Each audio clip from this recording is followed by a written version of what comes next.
this series, we've been looking at Jesus' upside-down view of happiness. And this week, you're really going to see how true that is. But first, has anyone ever made fun of you? You know, because of the way you look, the clothes you wear, maybe the way you say bagel. And people can be mean even when you're trying to honor God with your life. This is the subject of our last beatitude. So let's see what Jesus said. Matthew 5:10. God blesses those who are persecuted for doing right, for the kingdom of heaven is theirs. In this verse, Jesus is saying you can still be happy even when others are mocking you for doing the right thing. This verse gets at an important truth that we all need to understand. Every Christian will be persecuted. Persecution is when someone mocks you or makes fun of you for your beliefs, or when they make fun of you when you're trying to honor God with your behavior. Now, maybe you've been mocked at school for being a Christian, and being a Christian makes you an easy target, and maybe you feel like an outsider. Or maybe you won't do certain things because you're a Christian. You don't gossip or swear like the people around you. You don't get into drugs or alcohol because you know those things aren't honoring to God. And you aren't going to have sex before marriage and others make fun of you for it.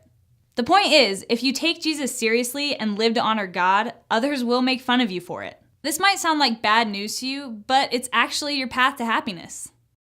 God rewards you when you're persecuted. When you are persecuted for being a Christian, this is an opportunity for God to make you happy. Let's look at Matthew 5:11-12. God blesses you when others mock you, persecute you, and lie about you, and say all sorts of evil things about you because you are my followers. Be happy about it. Be very glad, for a great reward awaits you in heaven. Jesus tells us that if others make fun of us for being a Christian, we should be happy. That's weird, right? I mean, nobody likes to be made fun of. But Jesus says, be happy when this happens to you, for you will receive a great reward from God. God notices it when people mistreat you. And if you follow God in the hard times, He will bless you. So, if you're being persecuted for being a Christian, you're on the right path. But notice what Jesus said. He was talking about being mocked for being a Christian. Now, if people make fun of you for being annoying or rude, that's not persecution. You're just being a jerk, so cut it out.